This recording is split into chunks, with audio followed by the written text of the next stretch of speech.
1장 1절부터 25절까지 한 장 전체 같이 합독하겠습니다. 시작. 아브라함과 다윗의 자손 예수 그리스도의 계보라. 아브라함이 이삭을 낳고 이삭은 야곱을 낳고 야곱은 유다와 그의 형제들을 낳고 유다는 다말에게서 베레스와 세라를 낳고 베레스는 헤스본을 낳고 헤스본은 남을 낳고 남은 아비답을 낳고 아비나답은 나손을 낳고 나손은 살몬을 낳고 살몬은 나백에서 보아스를 낳고 보아스는 노색의 오벳을 낳고 오벳은 이세를 낳고 이세는 다윗상을 낳으니라. 다윗은 우리아의 아내 솔로몬을 낳고 솔로몬은 르호보암을 낳고 르호보암은 아비야를 낳고 아비야는 아사를 낳고 아사는 여호사밧을 낳고 여호사밧은 요담을 낳고 요람은 우시아를 낳고 우시아는 요담을 낳고 요담은 아하스를 낳고 아하스는 히스기야를 낳고 히스기야는 므낫세를 낳고 므낫세는 암몬은 요시아를 낳고 바벨론으로 사로잡을 때 요시아는 여고냐와 그의 형제들을 낳으니라.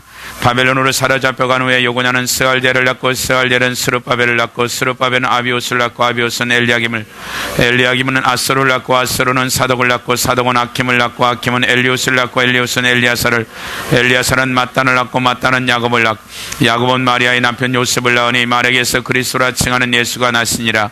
그런즉 모든 데스가 아브람부터 다윗까지 연례되어 다윗부터 바벨론으로 사로잡을 때까지 연례되어 바벨론으로 사로잡힌 후에도 그리스도까지 연례되더라.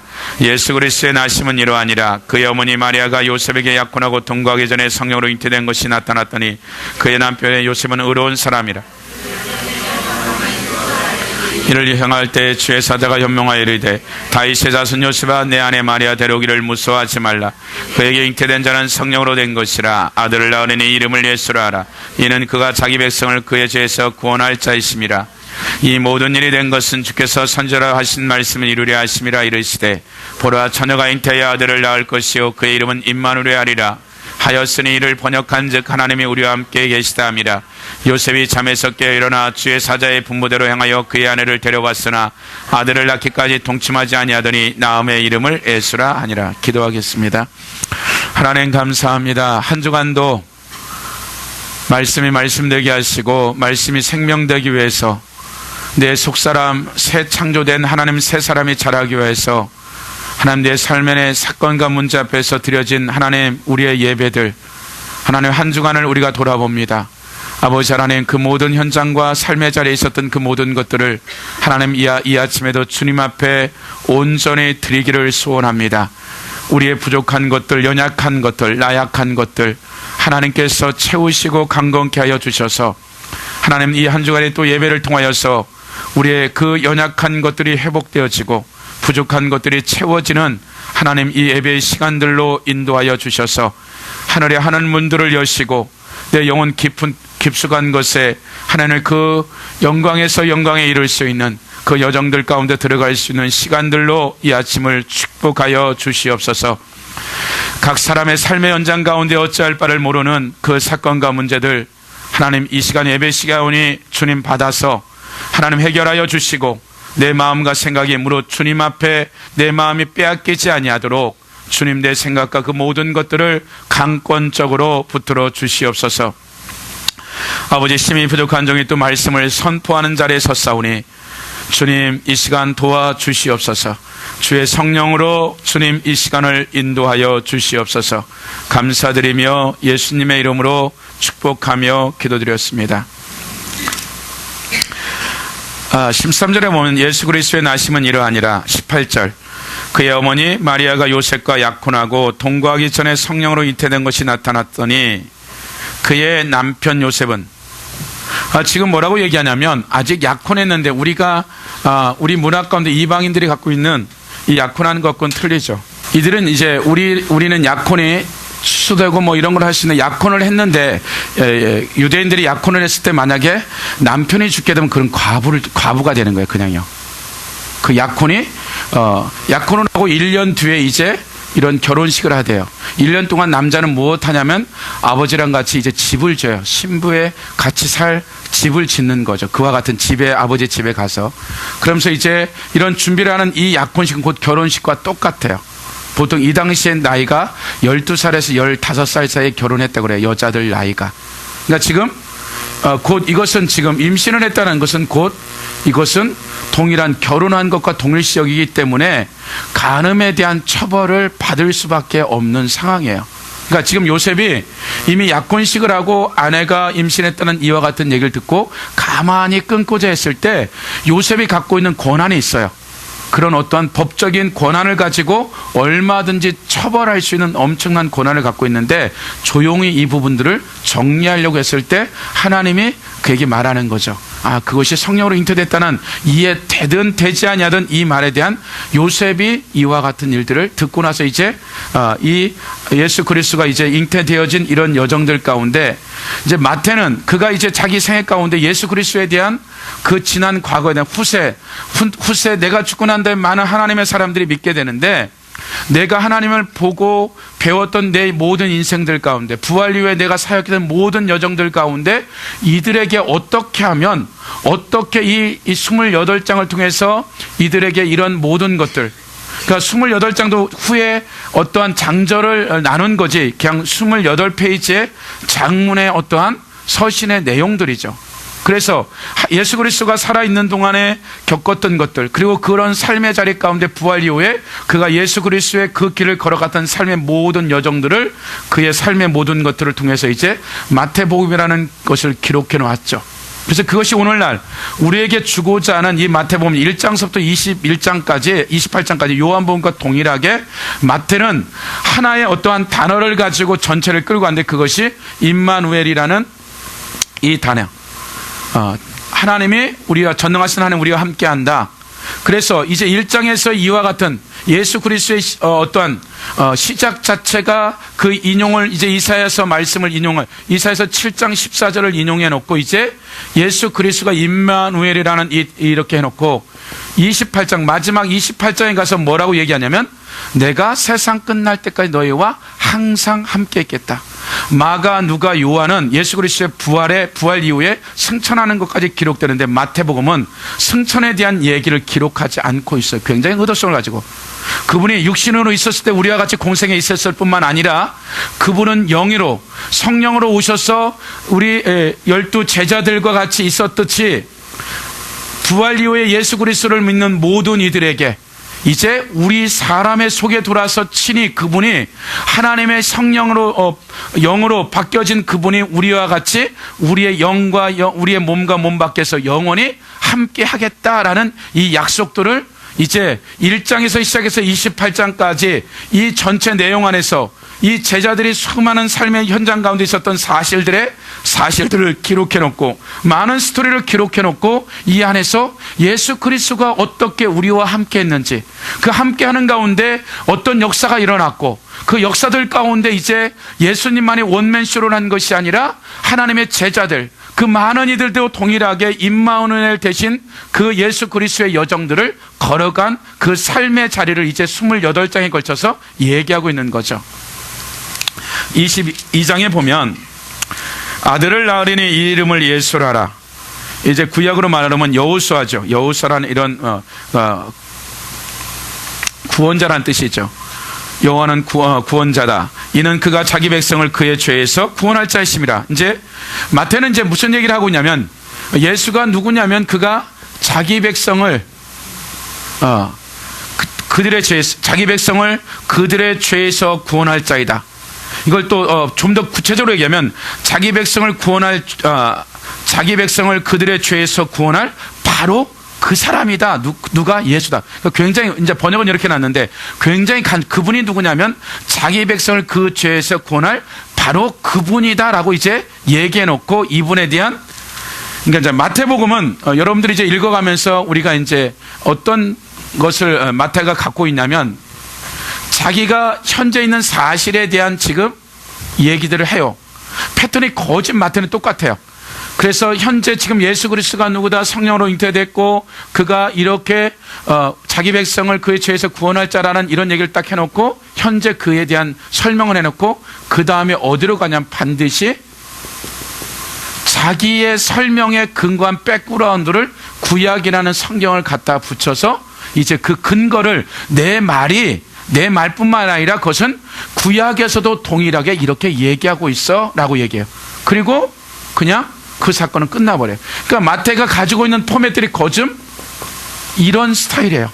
그러니까 구약에 그러니까 이 마태는 주로 이제 이 마태복음을 읽는 유대인들은 이 앞에 나와 있는 현재 일어난 일들에 대한 사실과 마태가 겸응한 예수 그리스도에 대한 얘기를 하고, 그 다음에 구약을 딱 인용하는 순간 유대인들은 그냥 구약에 대한 역사적인 일들, 우리가 유교하면 그냥 알듯이 그들이 구약의 성경을 어떤 걸 딱 인용하면 그냥 그게 무슨 얘기인지 역사이기 때문에 그들은 그냥 알아버리는 거죠. 아, 그것이 역사적인 문제만이 아니라 이 구약에 얘기했던 이 말의 이 예수 그리스도에서 이루어졌구나 라고 얘기하면서 이러한 역사적인 일들이 실제 이제 우리 가운데 그 메시아가 어떻게 오셨고, 그 오신 분이 어떤 일을 행하셨고, 그 오신 분은 우리에게 어떠한 일을 하라고 명령했는지, 어떻게 살으라고 했는지에 대한 모든 삶의 정향들을 이제 마태가 그렇게 끌고 가고 있어요. 22절에 보면 이 모든 일이 된 것은 마리아와 요셉이 결혼해서 성녀로 잉태되고 이렇게 된 그 이름, 보통 이제 유대인들이 이름을 지어줄 때는 언제 이름을 지었냐면 난지 8이 됐을 때, 할례를 했을 때 이름을 지어줘요. 근데 지금 미리 이름을 지어줘 버린 거죠. 그러니까 보통 유대인들이 할례할 때 이름을 지어주는데 임신했을 때 이미 그 이름까지도 지금 지어준 거죠. 이 모든 일이, 그 모든 일이 된 것은 주께서 선지자로 하신 말씀을 이루려 하심이라 이르시되. 그러니까 지금 마태 내가 이런 설명을 하는 것은 실제 내 말이 아니라 이미 구약의 선지자를 통해서 이렇게 되어질 것을 예언했는데 그 예언이 이제 이루어졌어. 그 이루어진 말씀의 근거가 어디에 있냐면 23절. 보라, 처녀가 잉태하여 아들을 낳을 것이요 그의 이름은 임마누엘이라 하리라 하셨으니 이를 번역한 즉 하나님이 우리와 함께 계신담이라.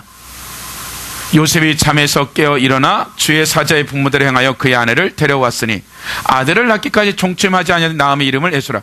그러니까 지금 그냥 예수 그리스도가 요셉과 이렇게 정혼했는데 임신을 하게 되고 성령으로 됐는데 이런 문제가 생겼는데 요셉에게 그건 문제가 없으니까 데려다 살았으면 좋게 결혼해 살아라. 그리고 이게 스토리가 끝나는 것들이죠. 근데 이 얘기는 이 마태복음 전체의 서문과 같아요. 그러니까 이 임마누엘이라는 이사에서 나온 7장 14절의 말이 정확하게 이해된 이 전제를 깔아놓고 지금 28장까지 쭉 나가면서 28장 마지막에서 세상 끝날까지 너희와 항상 함께 있겠다라는 임마누엘이라는 그 단어를 그냥 번역해서 그냥 세상 끝까지 그렇게 딱 마태는 그렇게 끝을 내요. 시작을 그렇게 해놓고 그 임마누엘과 함께하는 것이 무엇이든 그 모든 본론에 대한 얘기를 하고 결국 28장에 딱 끝난다는 거죠. 그럼 지금 이사야서 7장으로 가보죠. 7장 구약 975페이지죠. 7장 14절 같이 읽어보죠. 그러므로 주께서 친히 진조를 너에게 주실 것이라. 보라, 처녀가 잉태하여 아들을 낳을 것이요 그의 이름을 임마누엘이라 하리라. 그러니까 지금 마태는 지금 이사야서 한 구절만 딱 인용해 놓고 끝난 거죠. 7장 14절만 딱 인용해냈는데 이 7장을 이해하려면 1장서부터 39장의 이사야 전체적인 이 부분들의 스토리가 이해되어진 상태에서 이 안에 들어있는 내용들이죠.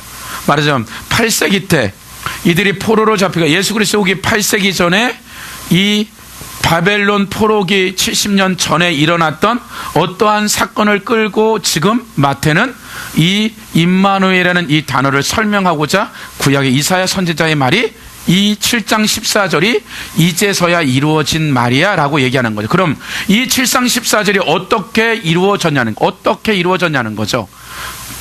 1절에 보면 7장 1절에 우시아의 손자여 요담의 아들인 유다의 아하스 왕 때 아람의 르신 왕과 느발리의 아들 이스라엘의 베가 왕이 올라와서 예루살렘을 쳤으나 능히 이기지 못하니라.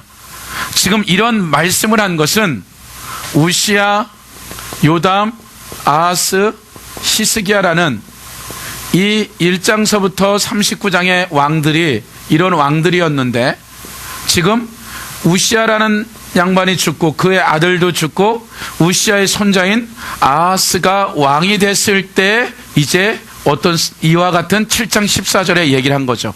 우리가 이전에 배운 것을 좀 기억해 보세요. 우시아의 아버지 아마샤는 어떻대요?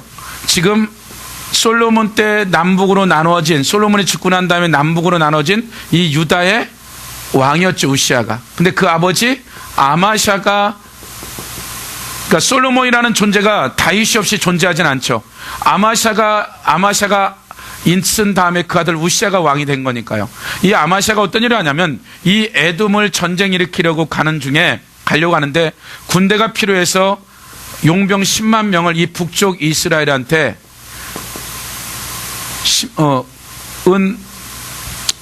100달란트를 주고 이제 용병을 사오죠. 전쟁을 이제 이미 용병도 다 왔고 돈도 치렀어요. 근데 선지자가 나타나서 야 아마샤야, 내가 능력이 있는데 어떻게 이 타락한 이 북쪽 이스라엘을 의지하니? 이런 타락한 사람들을 쓰려고 하니? 내가 도와줄 테니까 그냥 전쟁에 나가라. 그러니까 아마샤가 이미 은 100달란트를 줬어요. 그러니까 야 내가 그거 보상해 줄게. 그래서 아마샤가 이 모든 것들을 포기하고 적은 인원을 갖고 전쟁을 해서 에돔을 점령하게 되는데, 전쟁에서는 이기는데 이 아마샤가 뭘 갖고 오냐면 에돔의 우상을 들고 와서 예루살렘에서 섬겨요. 그러니까 이제 선지자를 보내서 야, 이 전쟁이 신들의 전쟁인데 이 전쟁을 이겼는데 이 목석 갖고 돌 같은 걸 왜 갖다 놓냐? 회개할 기회를 주는데 회개하지 않죠. 그러니까 하나님의 선지자가 너 반드시 망할 거다. 그래서 아마사를 하나님이 충동시켜서 같은 동족인 북쪽 이스라엘과 전쟁을 일으켜서 아마샤가 포로로 잡혀가고 나라가 쫄딱 망하죠. 그 상태에서 우시아라는 그 아들이 왕이 되어져서, 이 왕이 되어졌을 때, 그 아들이 왕이 되어졌을 때 하나님을 절대 순종함으로 말미암아서 어떤 일이 벌어지냐면, 이 지중해 쪽에 무역 항로인 블레셋의 두 지역을 점령하고, 저 밑에 에시온 홍해라는 에시온 겔메레라는 엄청난 북이영화의 무역 항로를 점령하고, 애굽의 변방까지 솔로몬 이후에 최고의 영토와 정치, 경제, 사회적인 엄청난 북이영화를 누려요. 그런 와중에 우시아가 어떤 일을 하게 되냐면, 그래도 이거 하나만 보고 합시다. 역대하 26장이야. 역대하 26장.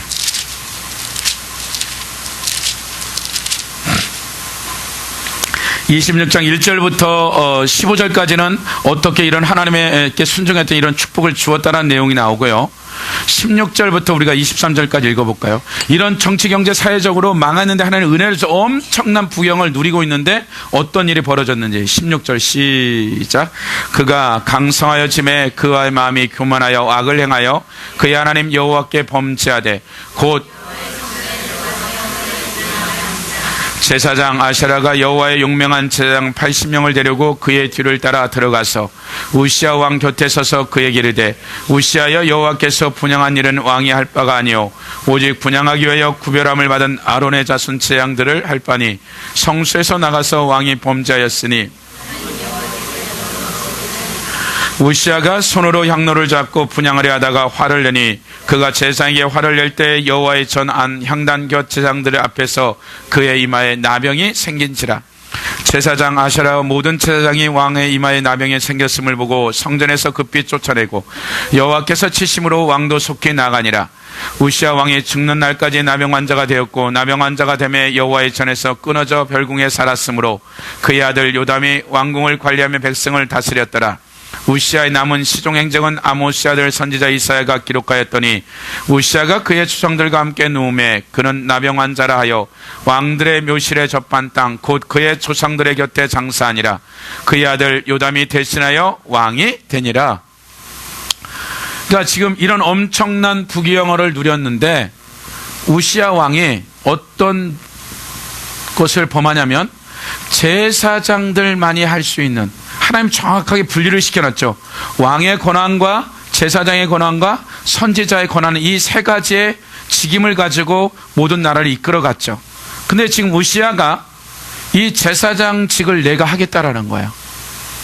이 얘기는 무슨 얘기냐면 이러한 이로 말할 수 없는 축복을 받은 다음에 이 땅 가운데, 그래도 하나만 더 보죠. 이사야서 1장 보세요. 1절, 2절, 3절에 보면 유다왕 우시아와 요담과 아하스와 히스기야 시대의 아모스 아들 이사야가 유다와 예루살렘에 관하여 본 계시라. 하늘이여 들으라, 땅이여 귀를 기울이라. 여호와께서 말씀하시기를 내가 자식을 양육하였거늘 그들이 나를 거역하였도다. 소는 그 임자를 알고 나귀는 그 주인의 구유를 알건만은 이스라엘은 알지 못하고 나의 백성은 깨닫지 못하는도다 하셨도다. 그러니까 지금 유다왕 우시아, 요담, 아하스, 시스기야 시대 아모스 아들 이사야가 유다와 예루살렘을 간 본계시라. 그러니까 그들의 이런 왕들이 통치하는 이때 이사야가 하나님의 말씀을 들어서 계시받은 이와 같은 일들을 지금 얘기하고 있다. 근데 2절에 보면 하늘이여 들으라 땅이여 귀를 기울이라 여호와께서 말씀하시기를 내가 자식을 양육하였거늘 그들이 나를 거역하였다. 소는 그 임자를 나귀는 그 주인의 구유를.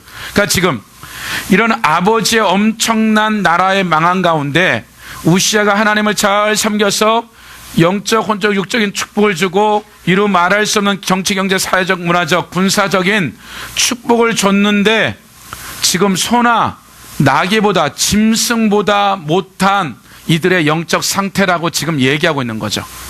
그러니까 우시아가 지금 제사 집례를 한 것은 단순히 그냥 한번 해보고 싶어 일시적인 실수가 아니라 이미 유다가 이 우시아가 봤을 때 저 제사장들이 하는 꼴이 저렇게 죄를 지고 타락한 저들도 하는 거라면 나도 해도 괜찮다는. 그게 무슨 얘기지요? 예배가 완전히 썩어져 버린 거예요. 그 리더 그룹에 있는 제사장들조차도 썩어 문드러졌기 때문에 우시아의 생각에는 누가 드린들 어떠냐라고 생각을 했는데 이때 하나님 어떻게 돼요? 이 제사 집례에 건든 걸음으로 말미암아 우시아가 이제 문둥병이 들어서 죽는 날까지 이제 별궁에 있고 그 아들이 정치를 하게 되죠. 그래서 아들까지의 어떤 진행된 다음에 그 아들인 지금 아하스라는 그 손주가 지금 왕이 됐을 때 7장, 이사야서 7장으로 다시 가보죠. 7장 1절. 같이 한번 다시 읽어볼까요? 7장 1절. 시작. 예. 지금 7장 1절의 배경은 어떤 배경들이냐면 이미 지금 아하스가 그의 손주가 왕이 되어졌을 때 지금 이쪽이 북쪽 이스라엘이죠. 이게 남쪽 유다고요. 이쪽이 아람 시리아죠. 이미 아하스가 7장 1절에 지금 이사야가 기록한 이 배경은 뭐냐면 이미 북쪽 이스라엘이 이 서쪽의 모든 이 유다가 점령했던 블레셋 이 무역 항로, 유다의 이 당시에 성읍이 약 46개 정도였는데 예루살렘을 빼놓고 이 서쪽에 있는 모든 성읍들을 다 정복해 버렸고요. 아람은 북쪽에 있는 모든 성읍들을 정복하고 심지어는 저 밑에 에시온 겔멜이라는 이 무역 항로까지 점령하고 유일하게 지금 예루살렘 성읍만 하나만 남았을 때의 배경이 이사야 7장 1절의 배경이에요. 그래서 예루살렘을 서로 쳤는데 이 난공불락이 요새는 치지 못하니까 어떤 수를 벌이냐면 북쪽 이스라엘과 이 아람이 우리가 연합해서, 그러니까 먼저는 서로 또 같이 먹을 걸 다 먹고 나서 워낙 난공불락이니까 우리가 연합해서 이거 같이 취하자라는 내용이 이제 2절의 내용이에요. 2절에 보니까 어떤 사람이 다윗의 집에 알려 이르되 아람이 에브라임과 동맹하였다. 아람, 에브라임은 북쪽 이스라엘을 호칭할 때 에브라임 그러죠.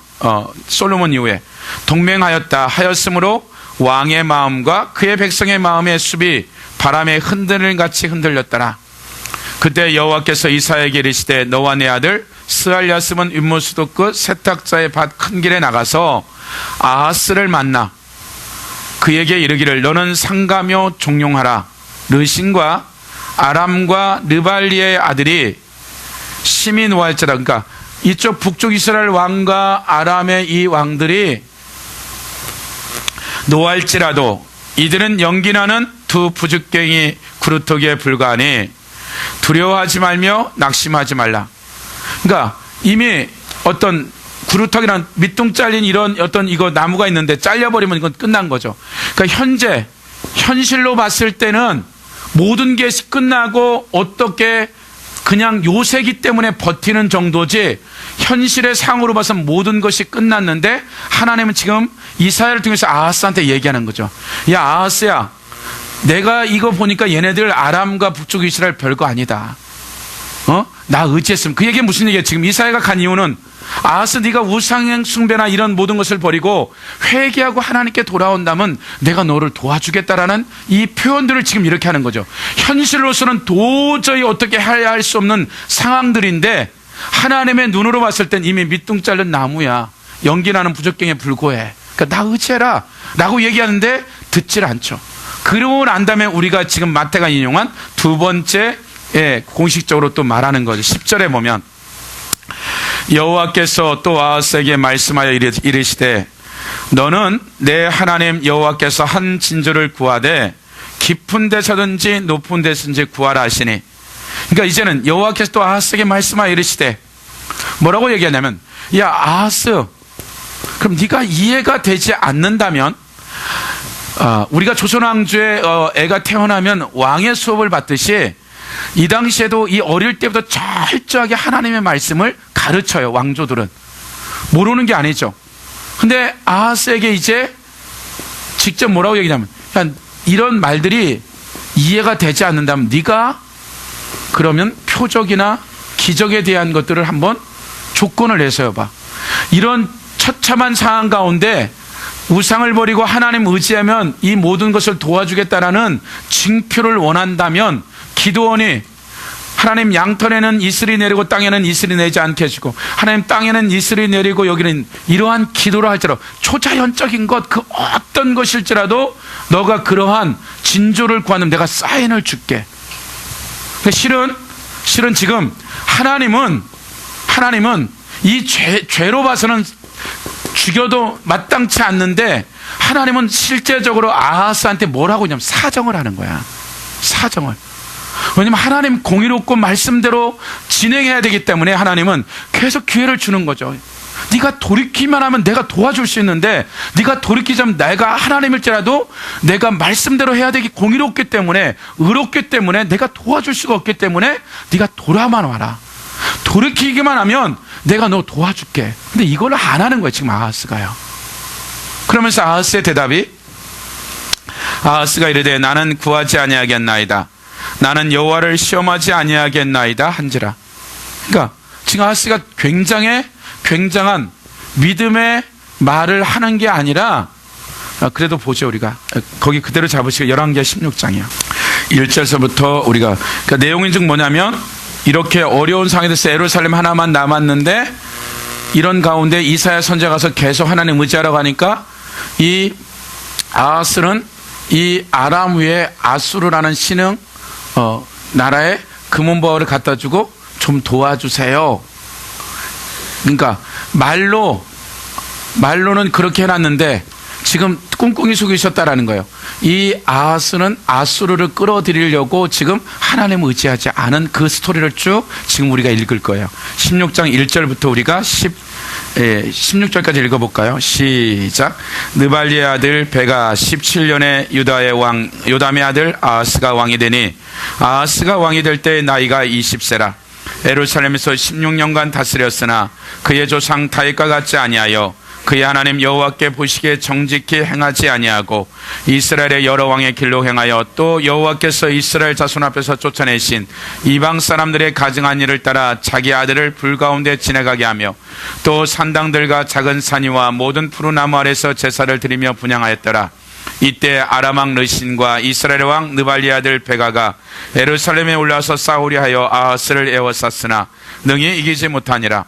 당시에 아람 왕 르신의 엘랏을 회복하여 아랍에 돌리고 유다 사람 엘렛에 쫓아내고 아람 사람이 엘렛에 이르러 거기에서 오늘까지 이르렀더라. 아스르 왕 드길레빌렛의 사자를 보내 이르되 나는 왕의 신복이요 왕의 아들이라.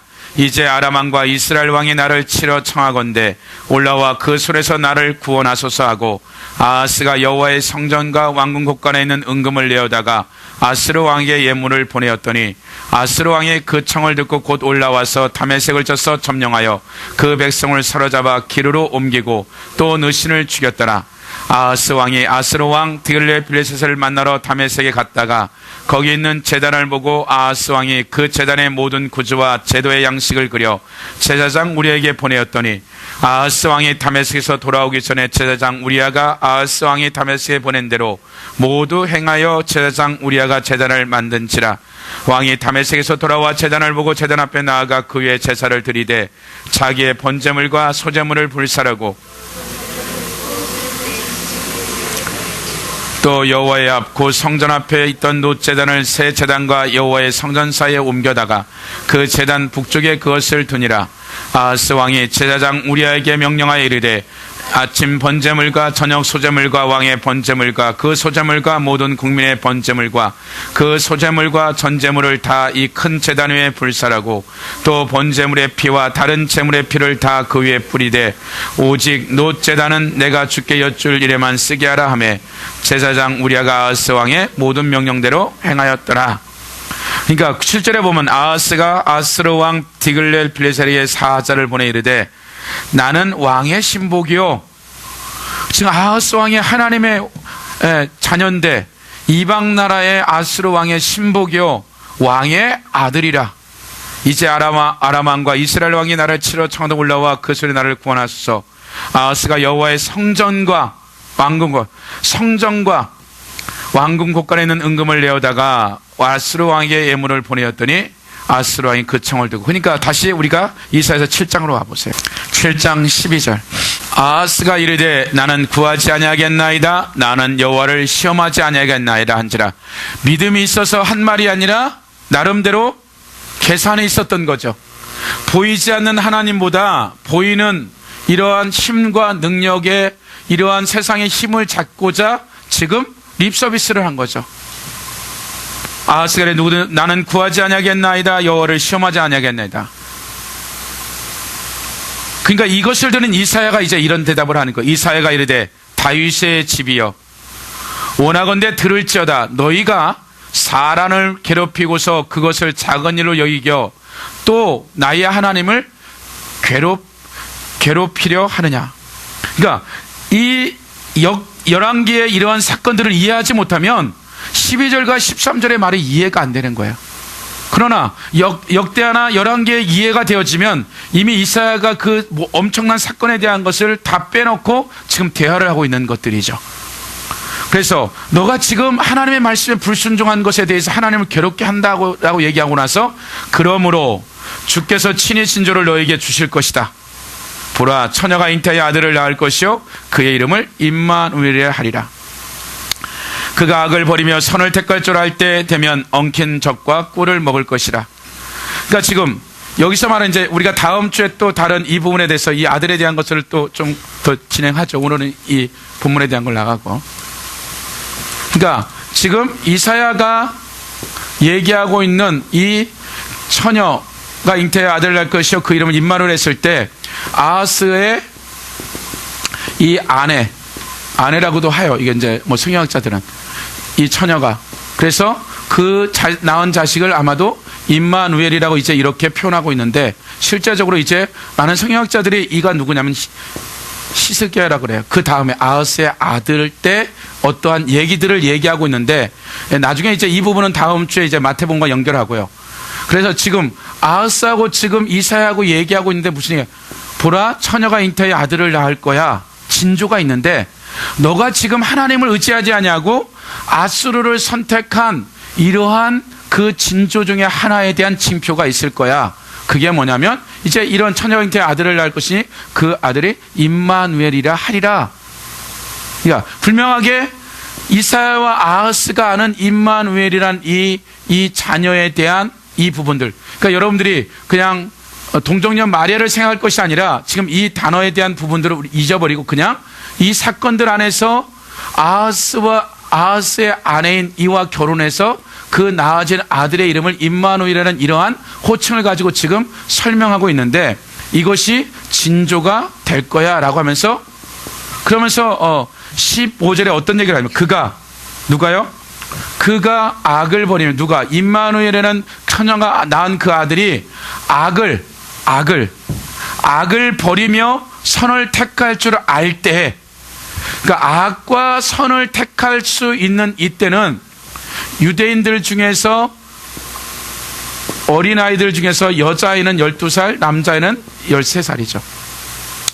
그럼 이게 아들이기 때문에 악과 선을 구별하는 이때 애들이 율법을 암송하고 성인식을 하게 되면 율법을 지켜야 될 절대적인 책임도 있죠. 우리처럼 이들이 성인식은 곧 내가 안식일을 안 지키면 돌로 맞아 죽어. 죄를 지면 죄친 값에 대한 똑같은 60대 80대가 치르듯이 이 나이에 성인식이 끝나면 그 율법을 지킬 수 있는 책임이 따르는 것이 이 나이예요. 그럼 지금 무슨 얘기하고 있냐면, 그가 지금 그 처녀가 잉태돼서 낳은 그가 악과 선을 분별한다는 그 나이는 지금 남자아이가 12살이기 때문에 임신했다면 12년 플러스 약 13년 정도, 그러니까 12년 안팎에 무슨 일이 일어난다는 진 예언전 메시지를 이사야가 지금 쓰고 있는 거예요. 16절, 대저 이 아이가 악을 버리며 선을 택할 줄 알기 전에 내가 미워하는 두 왕의 땅이 황폐하게 되리라. 그러니까 대저 이 아이가 임마누엘이라는 이 아이가 악을 버리고 선을 택할 줄 알기 전에, 그러니까 최소한 12살 전에, 이 12년 전에 무슨 일이 벌어질 거냐면, 이 북쪽 이스라엘과 남유다가 완전히 초토화될 거야 라는 심판에 대한 예언적 메시지를 하는 거야. 그러니까 아하스, 당신의 아들이 12살 되기 전에 당신이 원하는 이 아수르를 당장에는 편안한 것 같지만 철저할 정도로 하나님이 이들을 통해서 심판이 이제 임할 거라는 얘기죠. 아수르는 세계 정복사 가운데 가장 악나라였어요. 정복하게 되면 그 나라의 모든 가시수는 다 잘랐어요. 절대로 농업이나 이러한 것들을 손을 안 댔어요. 근데 아수르는 그 나라 정복하면 다 식량이 될 만한 모든 것들은 과시수는 다 베어버렸어요. 그리고 두 번째로는, 만약에 4인 가족이면 북한, 중국, 소련, 미국으로 다 이 정체성, 민족 말살 정책을 썼어요. 그렇기 때문에 그 북쪽 이스라엘 에브라임이 아수르에서 무너졌을 때 이들이 사마리아인이 된 것은, 혼혈이 된 것은 아수르 때문에 된 거예요. 그러니까 이 북쪽 이스라엘 사람들은 이 아하스의 사건을 끔찍할 정도로 지금 이해하고 있는 거예요. 왜냐하면 아하스 왕이 만약에 이사야 선지자의 말을 들었다면 이 열한 지파도 혼혈이 안 될 수 있는 일들, 잘못은 북쪽 이스라엘이 했지만 만약 아하스 왕이 하나님께 순종했더라면 자기 동족인 형제들이 혼혈이 되지 않는 일들이 벌어졌는데, 지금 아하스가 그 대적의 문을 열어버리는 바람에, 그러니까 이스라엘 백성들 안에서는 이 아하스 왕을 잊을래야 잊을 수가 없는 사건이기 때문에 임마누엘이라는 얘기를 딱 들어버리면 어떻게 돼요? 충격적으로 받아들이는 거죠. 그래서 이러한 정책을 쓴 거죠. 17절, 여호와께서 에브라임이 유다를 떠날 때, 에브라임이 유다를 떠날 때 언제예요? 솔로몬 이후에 남북으로 나눠졌을 때 유다를 떠나서 11지파를 이때를 말하는 거죠. 그러니까 지금 남북이 갈라져서 이쪽 북쪽 에브라임 지파가 지금까지 한 번도 경험해 보지 못한 엄청난 대가를 지불할 걸 지금 얘기하는 거죠. 여호와께서 에브라임이 유다를 떠날 때부터 당하여 보지 못한 날을 너와 내 백성과 내 아버지의 집에 임하게 하시리니 곧 아수르 왕이 오는 날이라. 그날에는 여호와께서 애굽 하수에서 먼 곳에서 파리와, 그러니까 나일강에 이런 어떤 범람으로서 이제 많은 이물질이 생길 때 파리를 이제 언급하고 있고, 아수르는 굉장히 그런 산악지대 꿀들이 많았어요. 그래서 아수르 했을 때 그들이 어떤 무역 중에 하나가 꿀이었는데 그 산악지대에 좋은 꿀들이 많아서 벌로 이제 얘기하고 있는 거죠. 18절, 그날에 여호와께서 애굽 하수에서 먼 것 파리와 아수르의 땅의 벌을 부르시리니 다 와서 거친 골짜기와 바위 틈과 가시나무 울타리와 모든 초장에 앉으래. 이게 무슨 말이냐면,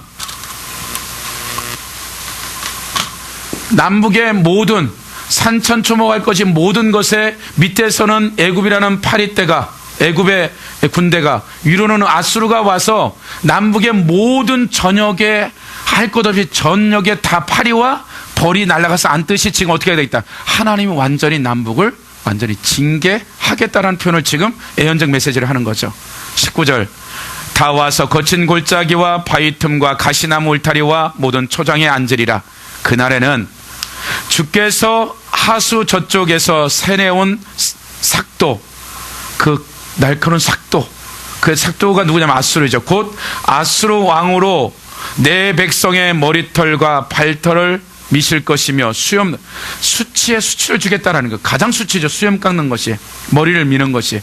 그러니까 완전히 너희들에게 얼마나 하나님이 대가를 지불할 건지 얘기죠. 그날에는 사람이 한 어린 암소와 두 양을 기르리니, 그날에 사람이 암소 한 마리와 두 양을 기르는데, 그것들이요?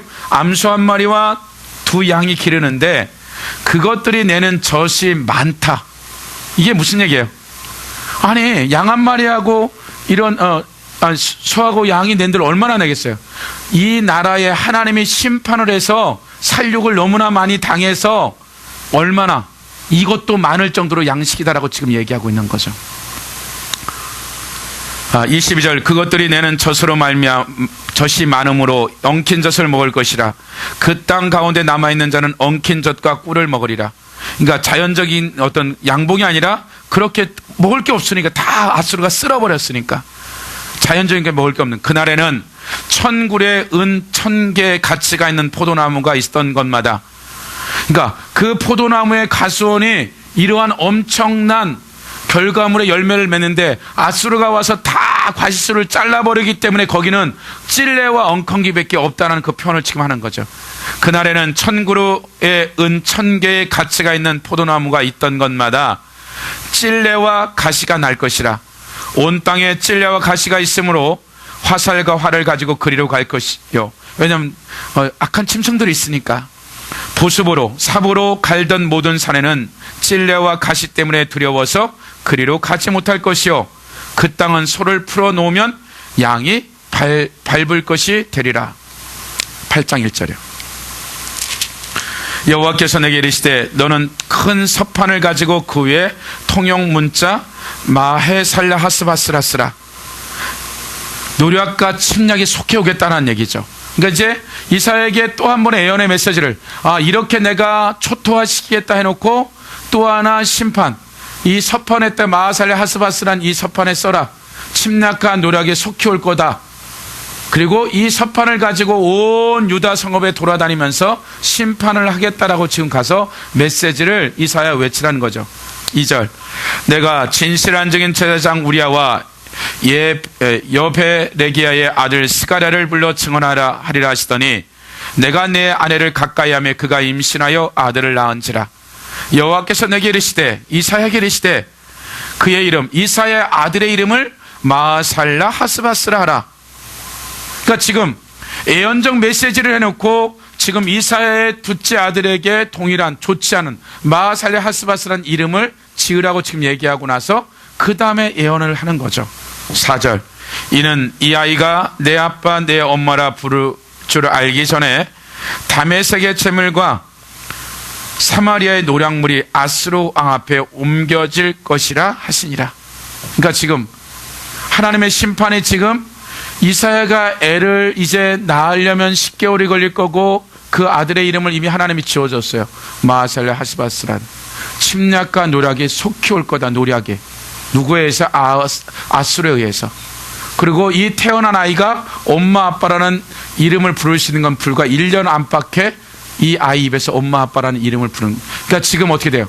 이 12년이라는 심판의 징조가 지금 2년 앞으로 당겨져 왔다는 이런 예언적 메시지죠. 그럼 우리가 다시 저기를 마태복음으로 돌아가 봐요. 22절 23절 같이 한번 읽어볼까요? 마태복음 1장이요. 시작. 이 모든 된 것은 주께서, 그럼 이제 우리가 이 사건을 통해서 이 임마누엘 대신 예수 그리스도에 대한 부분들인데, 전능하신 하나님이 함께 할 거다. 그러니까 우리가 이전에 배웠던 이 아하스가 선지자가 와서 말해도 듣지 못하고 보지 못하고 깨달지 못하는 거죠. 와서 선지자가 하나님이 와서 사정을 해도 들어도 듣지 보지 못해도 이런 것들을 세상적인 가치관과 수단 방법을 써서 아수르를 끌어들인 거죠. 당장에는 편하지만 이 끌어들이는 순간 우리는 그냥 그를 군주로 모셔야 되는 거죠. 자동 지배국이 되는 거죠. 그러면 이 아하스가 이런 선택을 한 거죠. 아무리 선지자가 기도를 하고 하나님이 엄청난 것을 한다 할지라도 이미 이 나라의 전체의 모든 결정은 누가 하냐면 왕이 하게 돼 있어요. 왕이 결정하면 그러니까 나라의 왕을 위해서 기도하는 건 굉장히 중요한 것은 왕이 결정한 이미 권위를 줬기 때문에 잘하든 못하든 그가 결정한 것에 대해서는 하나님이 손을 안 대요. 뿐만 아니라 우리가 가정 안에서 남편과 아내, 자식들, 이 남편이 무너졌을 때 가정에 주는 치명적인 것들이 있죠. 그러니까 저나 여러분의 삶의 자리에서 이 아하스 한 왕의 선택은 이 12지파 이스라엘 전체에 엄청난 결정타를 날려버리는 상황이 돼버린 거죠. 그러니까 리더나 권위자들은 내가 어떤 자리에 들어가든지 내가 어딘가에 가면 분명히 리더예요. 권위가 있어요. 그러니까 우리가 적든 크든지 간에 그 권위를 가진 그 리더는 어떤 결정을 할 때 그 결정이 엄청난 그 대가 지불이 온다라는 거예요. 그러니까 교회의 리더가 되었던 가정이나 회사든 그 리더가 하나의 결정은 한 회사가 그 리더가 잘못된 선택으로 말미암아 그 100명의 직원이라면 400명이라는 이 사람들의 먹고 사는 문제가 달려있는 거죠. 어느 한 명의 결정은. 그러니까 리더는 나 혼자의 문제가 아니라 리더는 언제든지 내가 책임져야 될 이 사람들에 대한 최종적인 결정을 하는데 대가 지불이 있다라는 거예요. 그래서 이 아하스를 통해서 우리에게 계속 얘기하고 있는 것은 무슨 얘기냐면 저나 여러분들이 아하스는 2800년 전에 그냥 왕이다. 아니요. 저나 여러분의 삶에 있어서 우리를 왕 같은 제사장으로 불렀고 어떤 위치에서 최소한 아버지고 아내고 이런 자리 안에서의 최소한 내가 리더십이 있는 거죠. 어떤 결정을 하는 데 있어서 그 결정이 하나님의 음성과 하나님의 말씀과 법도대로 하지 않은 그 하나의 선택은 어떤 경우는 치명적일 수가 있다는 거죠. 아하스 왕만이 그런 것이 아니라 우리의 삶의 자리 가운데 하나님이 매 순간순간 사건과 문제를 만날 때마다 하나님의 기록된 66권의 진리의 말씀과 성령의 지시를 따라 살아야 되는 이유는 뭐냐면 반드시 하나님이 우리가 어떤 결정하기 전까지 하나님은 수없는 사인을 주고 그 부분에 대해서 격려를 하고 아니다라고 얘기한 그 부분들을 우리가 악을 선택하게 되면 거역하게 되면 불순종하게 되면 아하스만이 일어난 일이 아니라 동일한 일들이 오늘날에도 예수를 믿는 개인이 됐든 가정이 됐든 교회가 됐든 직장이 됐든 그 책임자의 결정은 그 결정에 따르는 그 밑에 모든 직원들과 가족과 교회가 그 대가를 지불하는 거예요. 그러니까 리더 위치에 있는 사람들은 어떤 일을 결정할 때 정말 이것은 혈육을 뛰어넘고 육신의 안목의 정욕 이 세계관을 뛰어넘어서 하나님의 말씀 앞에 걸어야 되는 책임을 져야 되는 거죠. 어떤 결정을 할 때. 그리고 그 결정이 잘못됐다면 언제든지 하나님 앞에 자존심이고 수치심이고 다 팽개치고 하나님 잘못했어요. 살려주세요. 이게 살 길이라는 거죠. 아하스가 이사야 선지자 하나님의 애걸복구를 하는데도 돌이키지 않는 거예요. 결국 하나님이 이 진행을 얼마 동안 해요? 그 아들이 12살 될 때까지. 그 아들이 이제 그 또 2년 가까이 왔을 때 그럼 이 내내 어떻게 했다라는 거예요? 돌이키지 않았다라는 거예요. 12년이라는 세월이 또 있었어요. 그럼 그 가운데 하나님께 돌이키고 하나님 앞에 다시 이 아하스가 돌이켰더라면 하나님의 또 다른 역사가 일어났을 거예요. 그러니까 단순히 하나님이 이러한 징계와 심판을 내리고 나서도 하나님이 이런 세월들을 주면서 이사야 선지자가 마하살레 하스바스를 가지고 자기 자식의 이름까지도 그런 좋지 않은 이름을 적어서 유대 온 성읍에 가서 외쳤단 말이에요. 외쳤는데도 돌이키지 않았다는 거예요. 무서운 얘기죠. 그러니까 저나 여러분의 삶의 자리가 하나님이 우리가 어떤 영역에 들어가기 전까지는 우리가 못 알아들은 것이 아니라 우리가 안 했어요. 많은 경우에 계속 불순종의 거역에 그것이 되어지면 어떻게 돼요? 하나님은 살리기 위해서라도 어떻게 돼요? 하나님이 징계할 수밖에 없는 거예요. 우리 삶의 자리 가운데. 네. 그래서 우리가 하나님 앞에서의 이런 역사적인 이 아하스의 사건은 아하스만이 일어난 일들이 아니라는 거예요. 우리가 살고 있는 이 현재 삶 가운데 우리가 어떤 자리에 있든 어떤 상황이 있든지 간에 전능하신 하나님이 너희와 함께 할 거야. 이 말은 너가 어떤 상황에 있든 네가 불순종하고 우상숭배해서 모든 성읍이 초토화되어지고 이제 힘조차 없는 이 상황 가운데도 하나님 도와주겠다라는 거죠. 너가 동의만 해줘라. 네가 돌이키고 나만 의지한다면 너 의지만 드려줘. 내가 도와줄게. 그 우상숭배에서만 돌이키라는 하나님, 그래서 이것도 못하겠다 그래서 아수르를 붙잡아서 하나님 입장에서 자존심 상하는 일이지. 그런데도 불구하고 끊임없이 선지자들을 보내서 돌아오라고 얘기하는데 돌아오지 않는 거였어요. 그래서 하나님이 우리에게 있어서 우리의 삶의 자리까지 우리가 가는 데 있어서 임마누엘 대신 그 하나님이 지금 아하스라는 이 배경을 두고 이제 예수 그리스도에 대한 이화를 끌고 나갈 때 저나 여러분의 삶의 자리 가운데 이 예수 그리스도가 임마누엘 될 삶을 이제 그가 이 공생의 3년 동안에 어디까지요? 그의 생명을 바쳐서 살려내는 데까지 어떻게 그가 하나님의 말씀대로 순종하고 복종해 가면서 심지어는 십자가에서 온 일을 구원해는 그 일들까지 전능하신 하나님의 함께하는 삶이 무엇인지에 대한 그 스토리를 마태는 이제 아하스라는 이 사건을 세팅해 놓고 이제 쭉 끌고 가는 이중 삼중적인 예언적 메시지를 끌고 가는 거죠. 그래서 우리가 우리의 삶이 여러분들이 여러분의 결정하는 것이 아하스와 같은 삶을 결정할 수 있어요.